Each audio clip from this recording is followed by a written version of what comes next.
Good morning and welcome to the Mega News at 6 right here on MBN TV. Don't forget we are streaming live on our social media platforms on YouTube and Facebook at MBN 360. I am Farah Ayi. Let's take a look at the headlines. Minority boycotts vetting of 3 Supreme Court nominees. In business, BOG forecasts 6% growth in second half of 2026. And on the international front, at least 12 dead, 54 injured as wildfires ravage northeastern Algeria.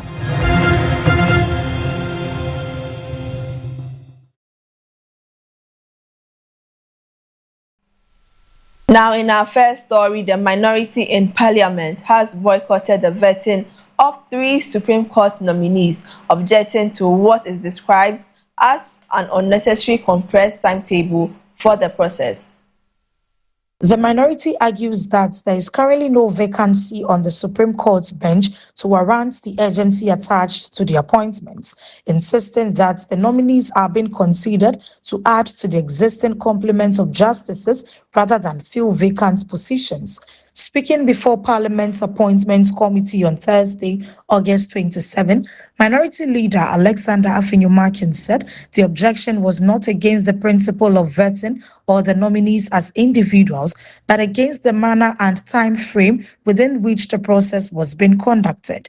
He challenged the majority to demonstrate what harm would be caused to the state, the judiciary, or litigants if the nominees were subjected to the same level of scrutiny and consideration ordinarily applied to Supreme Court nominations. The minority stressed that its objection was not intended to obstruct the work of the Appointments Committee or embarrass the nominees, but to ensure that the process complied with parliamentary procedures and constitutional requirements. Chairman, what is happening is unfair, it is improper, it lacks principle. All we want to say is that if you insist, because you are the majority, that we don't need any notice, the very things that you said when you were in opposition, they are no more relevant, and that under reset, you have set in place a new rule, who should be the new president. We are sorry. We cannot be part of it.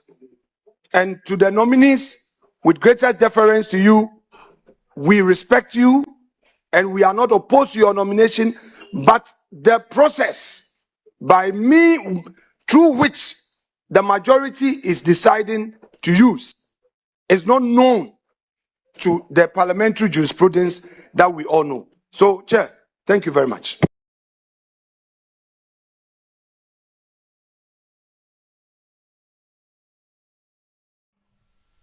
Moving on, Chairman of Parliament's Appointment Committee, Bernard Ahiafor, has dismissed the minority's objection to the vetting of 3 Supreme Court nominees, describing the grounds for the objection as flimsy, hollow, and baseless. The minority leader, Alexander Afenyomarkin, had called for the vetting of the nominees to be deferred, arguing that there was no urgent vacancy on the Supreme Court's bench to justify proceeding with the process. He questioned the urgency of the nominations, noting that the 3 nominees were being proposed as additional justices rather than to immediately fill existing vacancies. He also demanded that the nominations be advertised for 14 days before the vetting. The 3 nominees are Justice Sophia Benasco Essa, a justice of the Court of Appeal, Justice Edward Amoako Asante, a Court of Appeal justice and former president of the ECOWAS Court of Justice and private legal practitioner Anthony Folson Jr., a former president of the Ghana Bar Association. However, Mr. Ahiafor rejected the objection, arguing that the Appointments Committee could not overturn a decision already taken by the full House. I will not preside over this committee and purport to vary the orders or directions or decision taken at the plenary by the entire House. It is not done in any democracy, and I will not be the first to introduce it in Ghana's democracy. Honourable members, I will not also preside over this particular committee and discriminate against the judges. Allow the vetting of our colleagues and then reject the vetting of the judges' nominee. I will not do that today. I won't do that tomorrow. I therefore consider all grounds of the minority leader as flimsy and hollow. I considered his objection to be frivolous, vexatious, unmeritorious, baseless on the facts, the rules, and the law. Therefore, I will accordingly dismiss the objection by the minority leader in limine. Thank you for your rapt attention.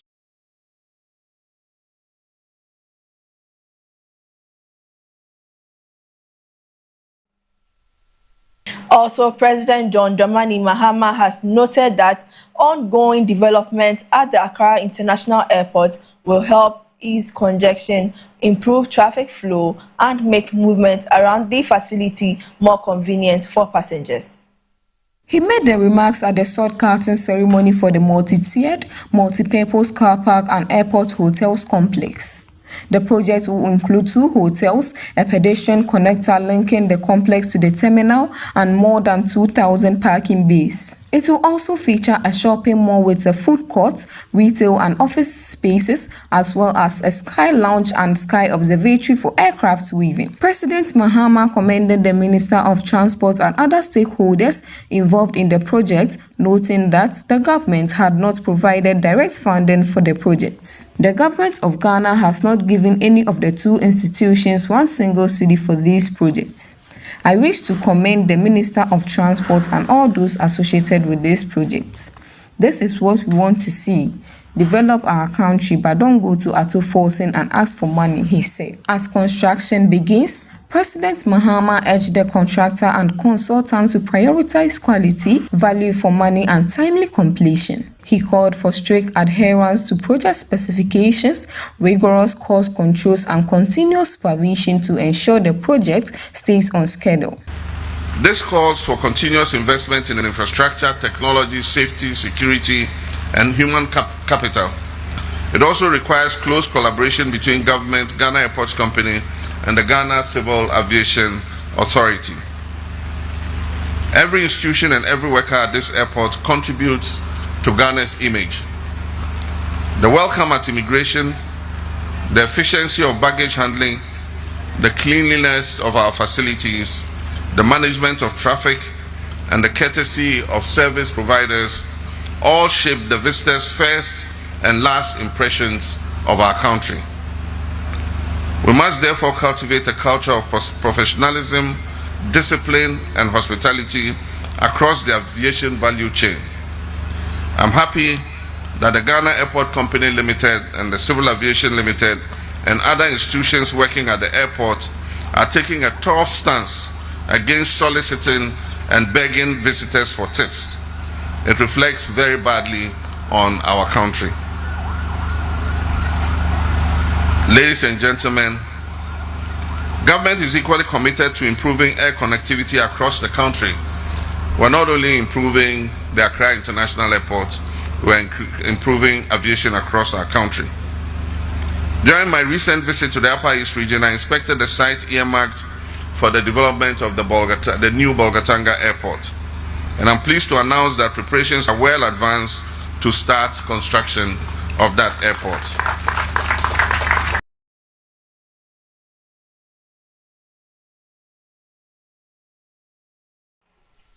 Up next is the business news.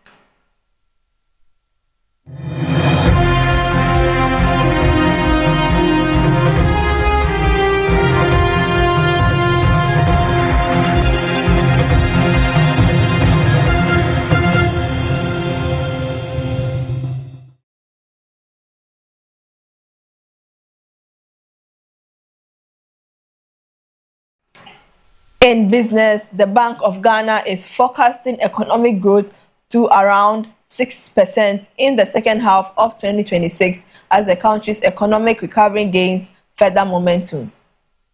Governor of the Bank of Ghana, Dr. Johnson Esiama, said the recovery has become firmly established, supported by coordinated fiscal and monetary policies, structural reforms, and the implementation of the IMF-supported program. Looking ahead, we expect growth of around 6% in the second half of the year. As this recovery matures, Dr. Esiama said at the Fidelity Bank Debt Capital Markets Conference 2026. Ghana's real GDP growth strengthened to about 6% in 2025, up from 2.8% in 2023, with services and agriculture supporting the expansion alongside mining and a broader industrial recovery. The momentum has continued into 2026, with the economy growing by 6.4% in the first quarter, compared with 6.2% during the same period in 2025. Dr. Esiama said the improved growth outlook is being accompanied by a stronger external position, supported by increased receipts from gold and cocoa exports.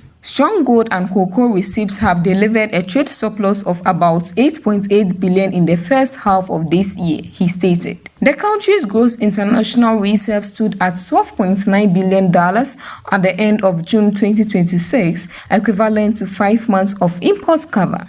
The governor also said the cedi has remained broadly stable in 2026, following a 40.7% appreciation against the US dollar in 2025, after losing nearly 20% of its value in 2024. He said the stability of the local currency has helped ease imported inflation and strengthen confidence in the economy. The cedi, which had appreciated last year by 40.7% after losing nearly 20% in its value in 2024, has held broadly stable into this year, easing imported inflation and reinforcing confidence, Dr. Esiama remarked. He attributed the broader economic recovery to fiscal consolidation, supported by stronger domestic revenue mobilization, prudent expenditure management, and efforts to restore debt sustainability. Fiscal consolidation has been a key pillar of Ghana's economic recovery, he said. The governor said the progress reflects the impact of coordinated policy measures implemented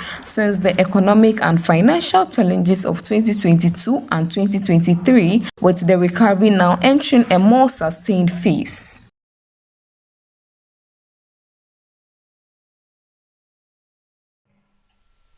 Now, in the foreign news, at least 12 people have been killed and 54 others injured as wildfires ravaged parts of northeastern Algeria, an official said, as authorities evacuated dozens of families from the fire.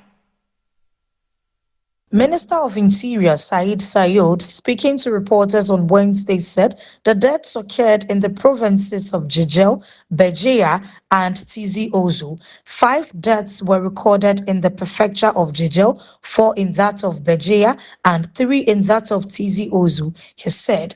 Sayod made the remarks during a visit to a hospital in the city of Souk El Tenin in Bejaia to evaluate treatment for victims suffering burn injuries and smoke inhalation. According to the official Algeria press service, Sayod reported 54 burn cases at the hospital, including 6 people who were in critical condition. Sayod said civil protection teams recorded 154 fire outbreaks across the country on Wednesday, including 36 in Bejaia province, 18 of which had been brought under control.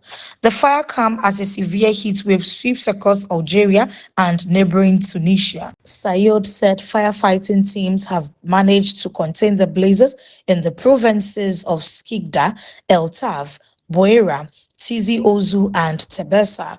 Operations were still underway in Bejaia, where 18 hotspots remained active, and in Jijel, where fires were burning in 12 municipalities. He added that dozens of families had been evacuated from areas affected by the fires. Images broadcast by regional news website Jijel News showed residents seeking refuge in a post office amid thick smoke. Algeria frequently endures deadly seasonal wildfires during peak summer months. At least 6 people were killed last month alone. In recent years, intense heat waves and fierce winds have amplified fire risks across the country's forested Mediterranean coastline, disasters exacerbated by drought and climate change.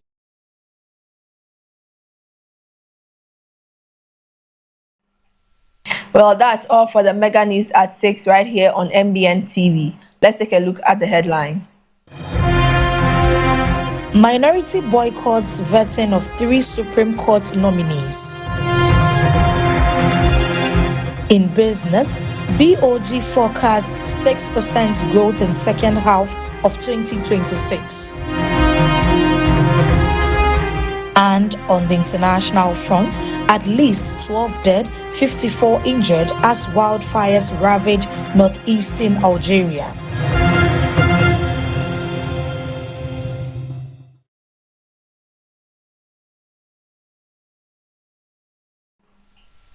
Thanks for watching. I am Farah Ai. Stay tuned for more.